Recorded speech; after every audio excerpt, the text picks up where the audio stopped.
कोणता चॅप्टर आपण पाहणार स्टॅटिस्टिक आणि त्याच्यातला पहिला जो मुद्दा आहे मीन काढण्याचा मुद्दा आपल्याला पाहिजे. लक्ष सगळ्यांचं समोर पाहिजे.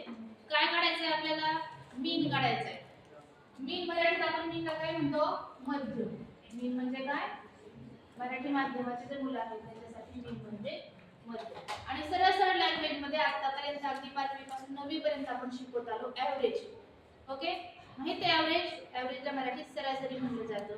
आणि कसं ते एव्हरेज आपण कॅल्क्युलेट करतो? जेवढे नंबर्स आपल्याला दिले, जेवढ्या संख्या आपल्याला दिल्या त्या सगळ्या संख्यांची बेरीज आणि जितके नंबर आहेत त्या नंबरचा अंक त्याने आपण काय करतो? त्या बेरजेला भागतो. जे उत्तर येतं त्या उत्तराला आपण एव्हरेज असं म्हणतो. बरोबर?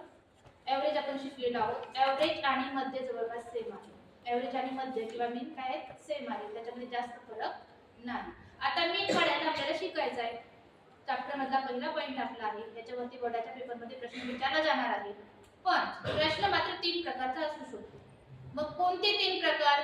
मीन काढायचं आहे आपल्याला, पण मीन काढण्यासाठी डिफरंट मेथड आपल्याला या चॅप्टर मध्ये शिकायची आहे. मग त्या मेथड कोणत्या? त्याच्यासाठी मीनचा आधी फॉर्म्युला लिहून घ्या. Mean is equal to mean of the statistical data is equal to mean of the statistical data is equal to म्हणजे जो डाटा आपल्याला दिलाय त्या डाट्यात दिलेल्या डाटाचा मीन आपल्याला फाइंड आउट जर करायचा असेल तर त्याच्यासाठी फॉर्म्युला आहे the sum of all scores sum म्हणजे बेरीज. Sum of all scores divided by total number of the scores. Divided by total number of the scores.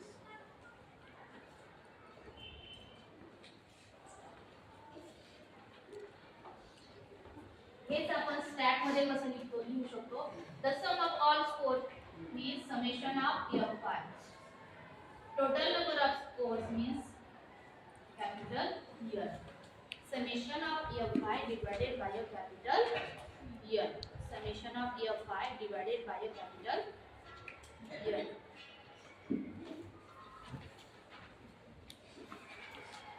And mean is denoted by x bar. mean कशाने denote केलं जातं? x. आणि तिथे डोक्यावरती आपण line लिहितो त्याला काय म्हणतो? बार म्हणतो. mean is denoted by x bar. म्हणजेच आपला मीनचा फॉर्म्युला झाला x bar is equal to बोला काय झाला? x bar is equal to summation of fi divided by a capital M. लक्षात आला मीनचा फॉर्म्युला. आता मीन काढण्याच्या डिफरंट मेथड कडे आपण जाऊ. आपल्यासाठी महत्त्वाची जी मेथड आज आपल्याला माहिती आहे, पहिली आणि महत्त्वाची मेथड ज्याच्यावरती प्रश्न विचारला जातो. मीन काढण्याच्या ज्या 3 मेथड आपण शिकणार आहोत त्या 3 मेथड पैकी कुठल्या तरी एका मेथडने मीन काढायला सांगितलं जातं. ज्यावेळेस आपल्याला मेथड त्या एक्झाम्पल मध्ये मेन्शन केलेली असते त्यावेळेस त्याच मेथडने काढायचं. 3 मेथड आपल्याला शिकायच्या. मेथड जर मेन्शन केलेली असेल म्हणजे सांगितलं असेल सपोज या मेथडने सोडवा तर त्याच मेथडने ते एक्झाम्पल सोडवायचं. आणि जर तुम्हाला डायरेक्ट सांगितलं असेल की मीन काढा, कुठल्याही मेथडचं नाव दिलेलं नसेल त्यावेळेस काय करायचं? मग काय करायचं? आपल्याला जी मेथड सोपी वाटेल त्या मेथडने ते एक्झाम्पल सॉल्व्ह करून आन्सर काढायचं. पण मग प्रत्येक वेळेस असं आपण करणार का? ज्यावेळेस मेथड दिलेली आहे त्यावेळेस आपल्याला असं करता येणार नाही. मेथड दिलेली नसेल तर आपल्या आवडीच्या मेथडने आपण, आवडीच्या म्हणजे बुकच्या बाहेरच्या नाही, बुक मध्ये आपण जो शिकलेलो आहोत आपल्या सिलेबस मध्ये ज्या 3 मेथड आहेत त्यापैकी एखादी मेथड वापरून आपण मीन कॅल्क्युलेट करायचा. पहिल्या मेथड कडे आपण जाऊ. कोणती मेथड आहे? Direct method. नाव टाका डायरेक्ट मेथड. प्रत्यक्ष पद्धती.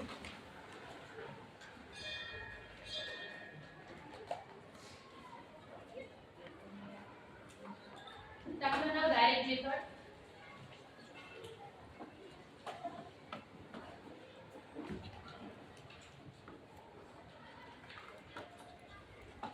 एक्झाम्पल डायरेक्टली आपण एक्झाम्पल घेऊ आणि एक्झाम्पल सॉल्व्ह केले की लक्षात येईल. डायरेक्ट मेथडने मीन जर कॅल्क्युलेट करायचं असेल तर आपण कशा प्रकारे स्टेप यूज करू शकतो? Example the following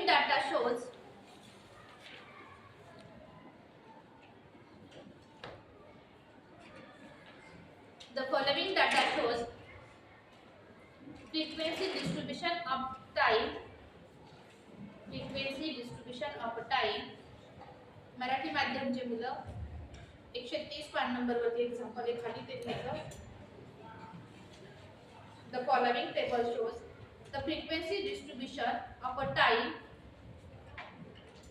required for each worker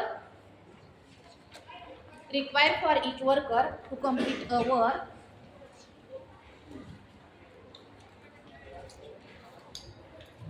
required for each worker to complete work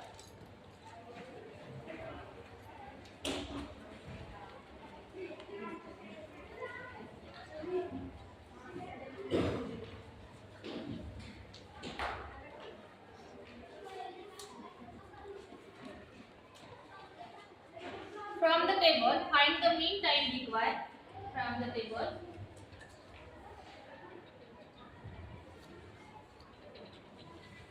From the table, find the mean time required. Mean time required to complete the job.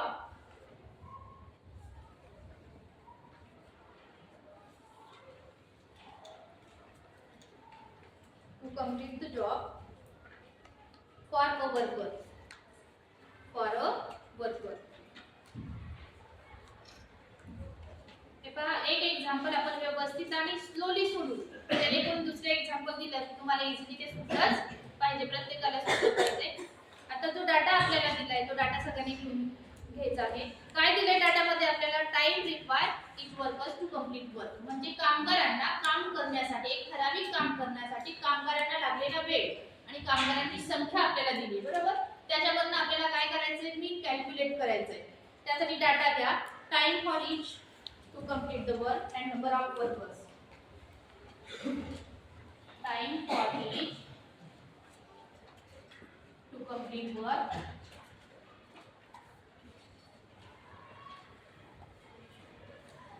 and number of workers.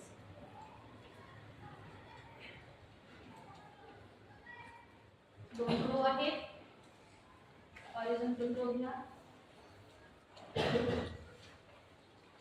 Data already आपल्याला example मध्ये दिलेला आहे. आता time आहे, time हा hours मध्ये आहे, तासामध्ये दिलेला वेळ आहे. 15 to 19 hours, number of workers. 10 20 to 24 hours, number of workers. Number of workers 15. 25 to 29 workers. 25 to 29 workers. 25 to 29 hours, number of workers 12. Number of workers 12. 30 to 34 hours, number of workers 8.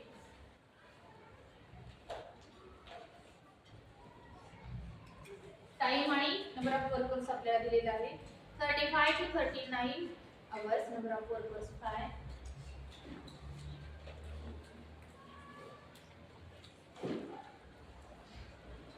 This is data which is given in the example. हा data आपल्याला example मध्ये दिलेला आहे.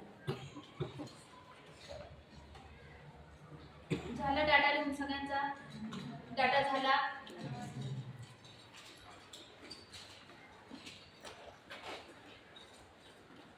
व्यवस्थित table prepare करायचा. त्यासाठी pencil आणि स्केलचा वापर तुम्ही करायचा. असा वाकडा तिकडा कुठे टेबल लिहायचा नाही. आपली वही जर व्यवस्थित असेल तर आपल्याला नंतर समजतं व्यवस्थित, ज्यावेळेस त्या वहीचा आपण अभ्यास करायला लागतो.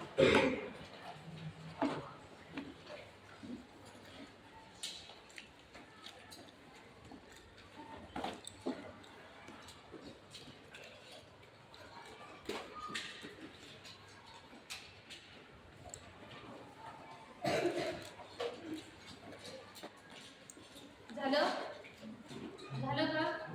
आता तुमच्याकडे टेबल आहे. ती जी माहिती मला पाहिजे ती माहिती तुम्ही मला सांगायची.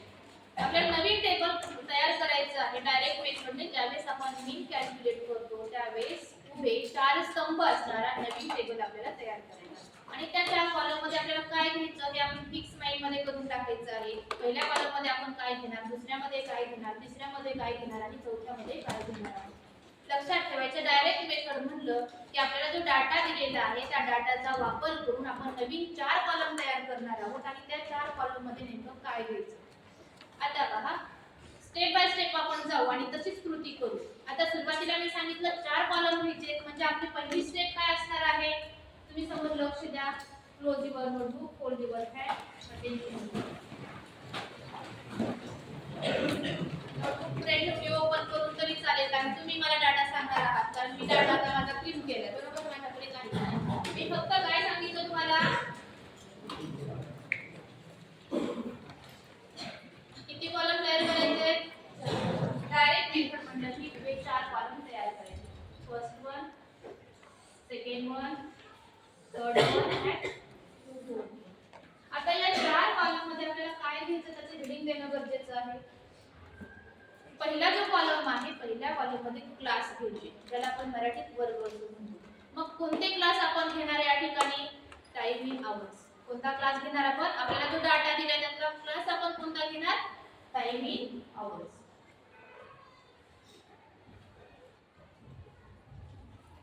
बोला पहिला क्लास आपला कोणता आहे 52 लाऊडली 90 very good 22 24 25 to 29 32 34 and 35 to 39 then next one आहे का एवढेच क्लास आपले आहेत समजले इथपर्यंत एवढेच लोक आपण करायचं आता नवीन गोष्ट जी सेकंड कॉलम मध्ये आपण घेणार आहोत त्याला म्हणायचं क्लास मार्क काय म्हणायचं मराठी मधून सांगते त्याला म्हणायचं वर्गमध्य काय म्हणायचं वर्गमध्य it is always denoted by xi कशाने डिनोट केला जातो तो नेहमी xi लक्षात ठेवायचं स्मॉल x घ्यायचा आणि त्याला बॉटमची i काढायचा स्मॉलच i काढायचं त्याला म्हणायचं xi त्याला म्हणणार आहोत आपण काय म्हणणार आहोत क्लास मार्क नाही काय नाव सांगितलं मी वर्गमध्य हा नवीन कॉलम आपण इथे ऍड करणार आहोत नवी मध्ये स्टॅट मध्ये आपण शिकलेलो आहोत मला माहित नाही तुम्ही शिकलात का नाही शिकलात का स्टॅट नवीला हो शिकलेलो आहोत आपण स्टॅट हा चॅप्टर होता नवीला सेकंड सेमिस्टर मध्ये लास्ट वर त्याच्यामध्ये आपण शिकलेलो आहोत कुठलाही जर क्लास असेल सपोज जर फर्स्ट क्लास आपला आहे 10 to 12 कोणता क्लास आपला आहे 10 to 12 याच्यामध्ये सुरुवातीचं जे लिमिट असतं त्याला म्हणायचं लोअर लिमिट आणि शेवटचं जे लिमिट असतं त्याला म्हणायचं अप्पर लिमिट येते लक्षात हा क्लास आहे बरोबर क्लासची स्टार्टिंग जिथून होते त्याला म्हणायचं लोअर लिमिट आणि क्लासचा एंड जिथं होतो त्याला म्हणायचं अप्पर लिमिट मराठीमध्ये खालची मर्यादा आणि वरची मर्यादा मराठी माध्यमाच्या मुलांसाठी काय खालची मर्यादा आणि वरची मर्यादा हे आपण का पाहतोय आपण रिव्हिजन देतोय नवीन जे शिकलो स्टॅट मध्ये त्याला कारण त्याचा वापर इथे आपल्याला करायचा आहे सेकंड कॉलम साठी सेकंड कॉलम आपला जो आहे क्लास मार्क कुठल्याही क्लासचा जर आपल्याला क्लास मार्क काढायचा असेल तर त्याच्यासाठी फॉर्म्युला आहे xi लोअर लिमिट माहित आहे formula plus upper limit divided by 2 म्हणजे कुठलीही चूक होऊ न देता ओरली न सांगता जर आपल्याला कुठल्याही क्लासचा क्लास मार्क जर काढायचा असेल तर हा फॉर्म्युला यूज करायचा कोणता formula class mark is equal to lower limit plus upper limit divided by 2 आता सपोज साठी आपण एक्झाम्पल घेतलं होतं क्लासचं 10 to 12 मला सांगा याचं लोअर लिमिट कोणतं 10 आणि अपर लिमिट कोणतं 12 मग या क्लासचा जर आपल्याला क्लास मार्क काढायचा असेल तो आपण कसा काढणार class mark is equal to 10 plus 12 upon 2 10 plus 12 upon 2 what 11 is the class mark of a class 10 to 12 लक्षात आलं as like this आपल्याला या प्रत्येक क्लासचा क्लास मार्क काढायचा सगळ्यांना लोअर लिमिट समजलं असेल आणि अपर लिमिट समजलं असेल पहिल्या क्लासचं lower limit 15 upper limit 90 lower limit 20 upper limit 24 lower limit 25 upper limit 29 हे लोअर लिमिट अपर लिमिट तुम्हाला समजलं आता क्लास मार्क आपण ओरली सुद्धा क्लास मार्क काढू शकतो क्लास मार्कला वर्गाचा मध्य असं म्हणतात म्हणजे जो वर्ग आपल्याला दिलाय त्याच्यामध्ये जो डिफरन्स आहे बरोबर सेंटरला कुठला नंबर तिथे येतो इथे 15 to 19 कुठलाही सेंटरला 17 आपण ओरली सांगितलं कॅल्क्युलेट करू according to our formula. Lower limit plus upper limit. 15 plus 19. 30 divided by 2. 20 plus 24. 44 divided by 2. 25 plus 29. आता इझिली आपण काढू शकतो 27 इथे 32 आणि इथे 30. जर तुम्ही फॉर्म्युला यूज करून काढला तर प्रत्येक क्लासचा क्लास मार्क मी जो लिहिला तोच येणार आहे. सेकंड कॉलम सगळ्यांना समजला का? सेकंड कॉलम सगळ्यांना समजला का? हो का नाही? ठीक आहे. आता पुढे आपण जाऊ. जर 3 नंबरचा कॉलम आपल्याला डायरेक्ट मेथड मध्ये घ्यायचा आहे तो कोणता आहे? 3 नंबरचा कॉलम आहे फ्रिक्वेन्सी. फ्रिक्वेन्सीला मराठीमध्ये वारंवारता म्हणतात. फ्रिक्वेन्सीला काय म्हणतात? जो क्लास आपल्याला दिलाय त्या क्लासची फ्रिक्वेन्सी, मराठीत त्याला वारंवारता असे म्हणतात. It is denoted by symbol fi. कशाने डिनोट केलं जातं ते? फ्रिक्वेन्सी. आपल्या एक्झाम्पल मध्ये फ्रिक्वेन्सी काय आहे? Number of workers. फ्रिक्वेन्सी म्हणजे काय आहे आपल्या एक्झाम्पल मध्ये? How many workers in class 15 to 19?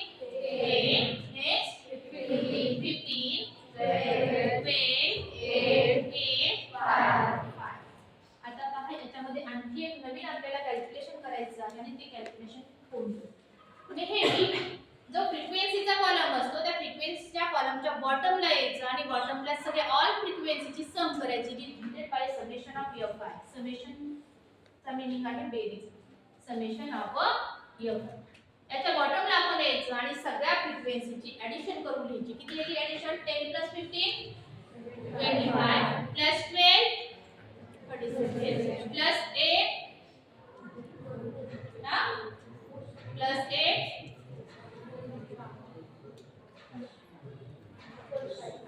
45 + 5 summation of fi is equal to how much? 50 आले सगळ्यांची बेरीज. म्हणजे टोटल नंबर ऑफ वर्कर्स सगळ्या क्लास मध्ये काम करणारे वर्करची संख्या किती आहे? 50 आहे. किती आहे? 50 आहे. तिसरा कॉलम समजला. त्यात आपल्याला कॅल्क्युलेशन फक्त एक करायचे, बाकी डोकं लावायचे का?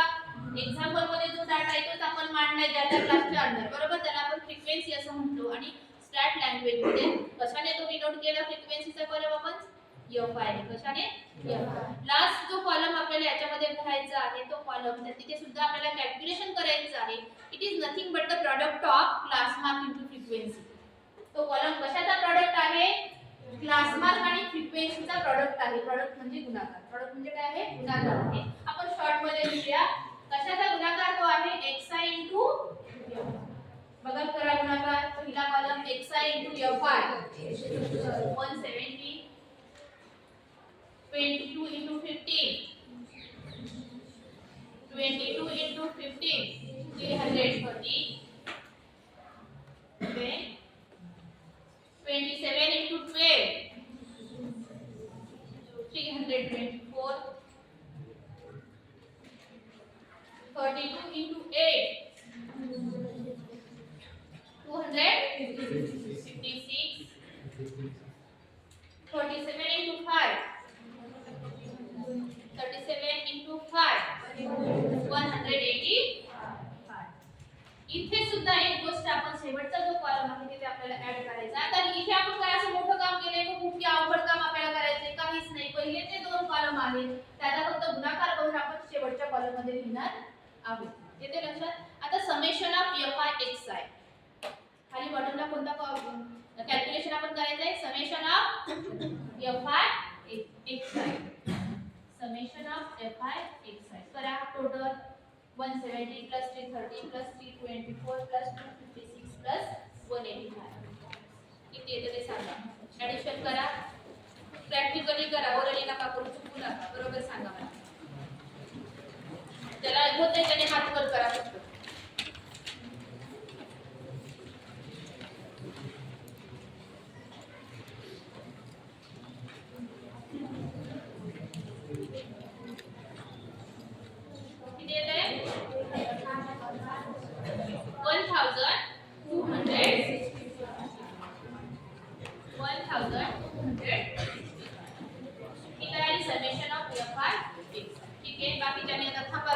लक्ष द्या.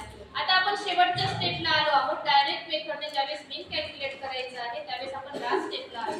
कॉलम कंप्लीट झाला की इझिली आपण एकच फक्त डिव्हायडेशन करणार आहोत आणि मीन कॅल्क्युलेट करणार आहोत. त्याच्यासाठी फॉर्म्युला आहे mean x bar is equal to, हे गरजेचं नाही आता तुम्हाला जमतं एक काढायला, बरोबर?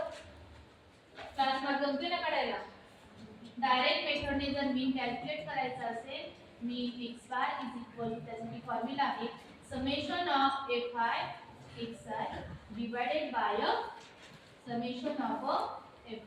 बोला समेशन ऑफ fi xi आपल्याला आलं 1265 डिवाइडेड बाय 15. हे कॅल्क्युलेशन आता आपण करूया. वरती 15 1 जा 15 2 जा 100. 126 मधनं 100 आपण मायनस केले, किती आले 26. Carry on 5 becomes 265. कितीचा भाग जातो आता बोला 50 चा पाहिजे 250. त्याच्यात आपण 250 मायनस केले, किती उरले 15. आता 15 मात्र लहान आहे 50 पेक्षा.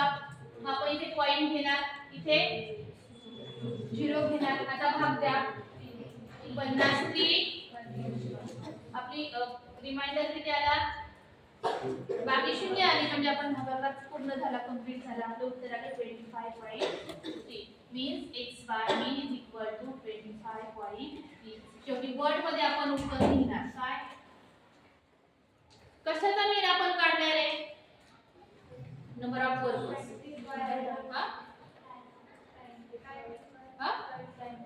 कशाचा आपण मीन काढलाय, टाइमचा.